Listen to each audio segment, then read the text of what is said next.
Hello everyone, today I wanted to share my favorite albums of 2021 with you. If you would like to skip right to my honorable mentions or my list, I will have a timestamp on the screen right here to where you can skip to. The whole video will be timestamped. If you want to skip around, just check down below my description box for that. Now into a couple quick disclaimers. Number one, this is just my personal opinion and interpretation of the albums as well. I'm one person, I cannot get to everything. Some things I wasn't interested in, some things I didn't hear about, and so just keep that in mind, please. I'd love to hear your favorites down below as well, just keep them respectful.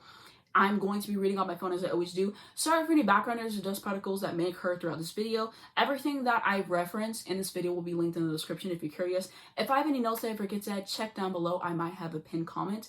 And also I have videos on some of these albums, so if you want to hear my more detailed thoughts, they will be in the description. And now into my honorable mentions. So first off, I have Happier Than Ever by Billie Eilish. My favorite songs are going to be Lost Cause, my feature, and Haley's Comment. I also have Sour by Olivia Rodrigo in here. My favorites right now are Deja Vu, Jealousy, Jealousy, and Favorite Crime. I did videos with my sister on both of these albums. We talked about our thoughts on every single song. Also, I've done a lot of content on both these albums. They'll be linked down in the description if you're curious. And now into my favorite albums of this year. These are in no particular order besides my album of the year. I'm just reading them in the order that I wrote them down in. So first up, I have 30 by Adele. This is a very honest album regarding her divorce. She really takes you on a journey throughout everything, and I really appreciate that because you can get a sense of what she was feeling throughout the process as well. And it's also very reminiscent of the 60s, which I absolutely adore, and this is easily her best album.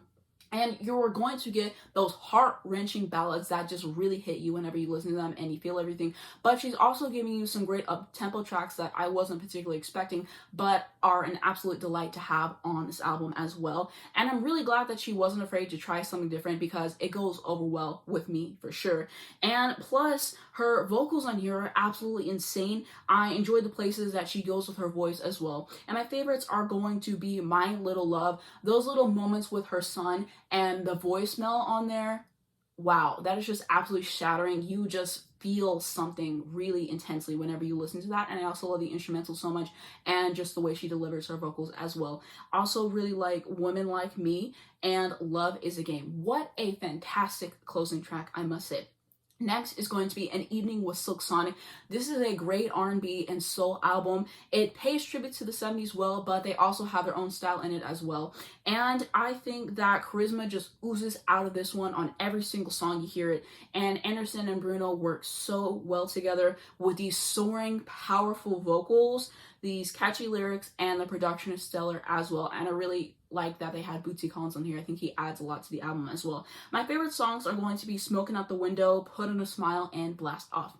Before I get to my next one, I've said in multiple videos that I don't like him as a person. I don't condone his past actions or whatever. I'm going to say it again in this video. But my next one is going to be Sob Rock by John Mayer. This is John doing what he does best. He does very well with the execution of the 80s, best displayed in tracks like Last Train Home and Shot in the Dark. And he really nailed the music videos with these as well, which I can appreciate.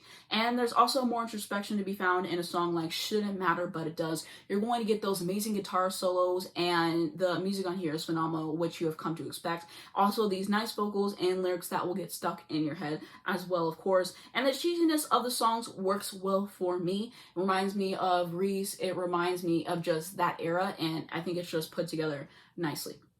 And I think that this is a short and sweet album, but it's also excellent. It just does everything that it needs to do for me personally. My favorite songs are going to be New Light, Why You No Love Me, and Wild Blue. Next up is going to be Hotels by Jasmine Sullivan. Such a brilliant R&B album. The storytelling on here is top notch as she discusses how her relationships impact her. And there's also these really great interludes on the album that add so much personality to it.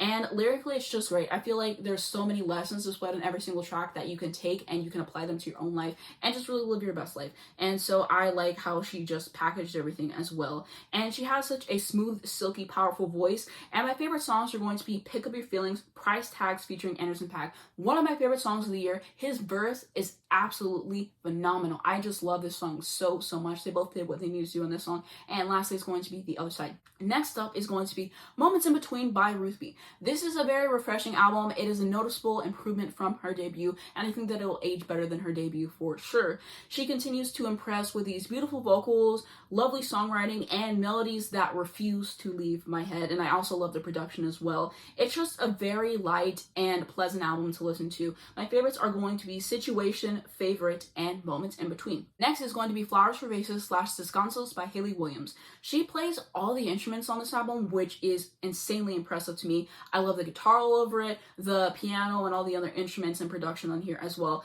And it's just a very intimate record in terms of the instrumentation, like I was mentioning, and also the subject matter on here as well. And it's very much worth your time. Plus, she has these really soothing vocals, and I love the lyrics on here too. My favorite songs are going to be First Thing to Go, Wait On. I love whenever she says, the sky will wake up every morning and sometimes feel the need to pour out all the feelings it's been holding, but either way, it never comes down. I also really love Inordinary. The storytelling and production on there definitely stands out to me, and Find Me Here as well. And next up is going to be Solar Power, the Deluxe Edition by Lorde. This is a very healing album. I really needed it at this point in my life, I will say. She reflects on the past. She questions what is to come in the future. She talks how she's feeling right now. There is introspection in a song like Stone in the Nail Salon. She also had a beautiful song for her dog in Big Star. She's going to have those great songs that just make you want to move, like a Solar Power, like a Mood Ring. And I just think that there's really a song for everybody on this album. And I love the parallels in lyrics and just calling back to past eras. Like whenever she says in Oceanic Feeling, now the cherry black lips is gathering dust in a drawer. I don't need her anymore. And I just feel like it's very peaceful to listen to. It also makes me want to take on the day.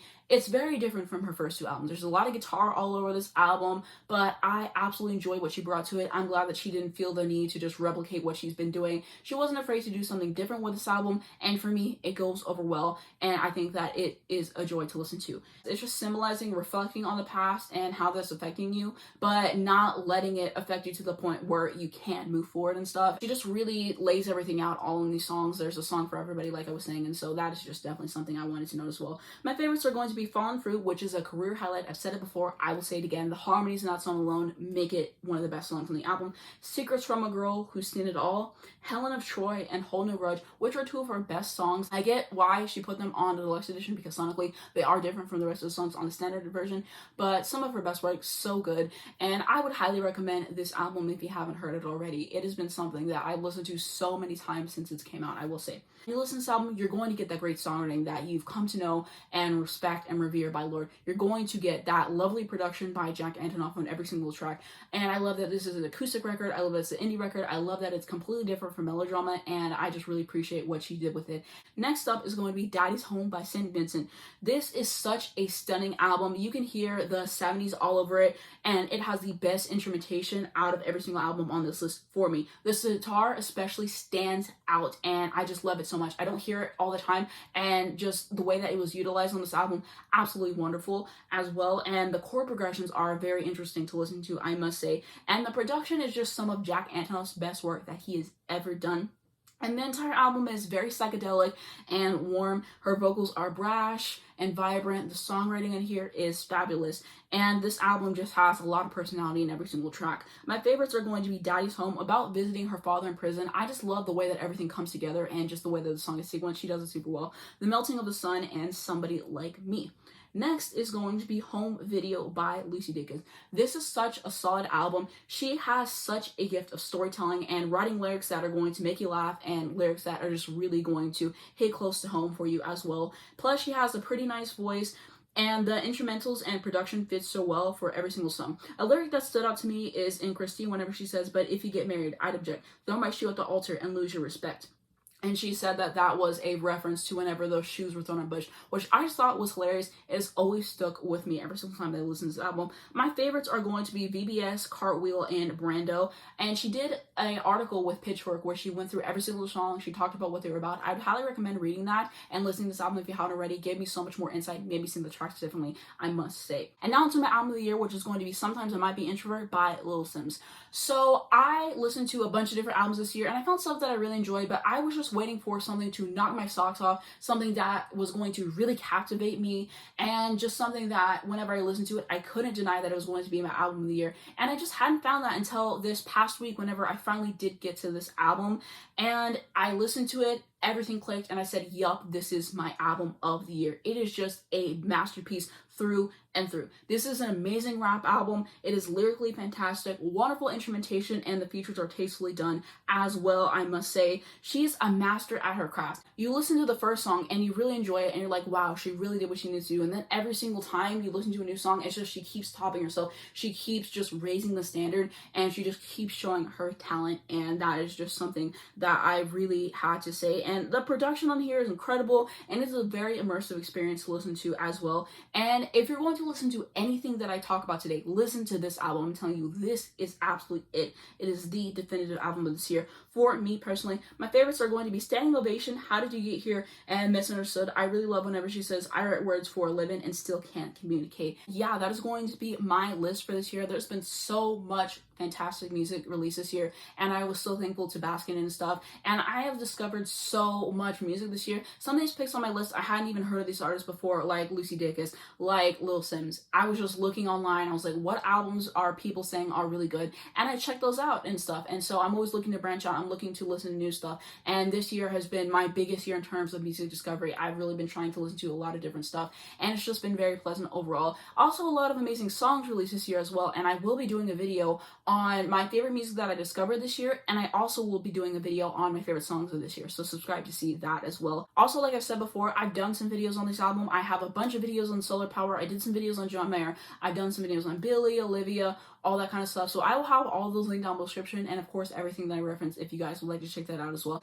And I wanted to talk really quickly about some albums that didn't make my list for my favorite albums of 2020 that I added on later once I heard them and really sucked them in. So I'm going to say Punisher by Phoebe Bridgers, Heartbreak Weather by Niall Horan, and Circles Deluxe by Mac Miller. And I went on my video and I commented those. I left them in the pinned comment and everything, but I wanted to say that in this video as well. That might happen again where I might get around to some stuff I really like next year that came out this year. So I will have a pinned comment down below if that is the case. But something I wanted to add, what are your favorite albums of this year? Which ones really stuck with you? Which ones made an impact on you? I would love to know your thoughts down below in the comments. I would love to know your favorite songs and all of that. And that's going to be it for this video. If you enjoyed it, please be sure to give it a like. It really helps me out the YouTube algorithm. I'd very much appreciate it. You can also subscribe to see more videos like this down below. If you hit the bell next to that, then you will get a notification on your phone every single time I post a new video, so you not miss when a brand new video comes out. Down below in the description, the first link is going to be my second channel. If you want to see more of me, then definitely hit me up on there. I'm going on my Twitter, my Instagram, my Spotify if you would like to follow me. Also links to streaming albums. If you haven't heard of them already, I would definitely recommend them. And links to educate you guys in important situations. Thank you so much for watching this video, and I'll see you in my next one.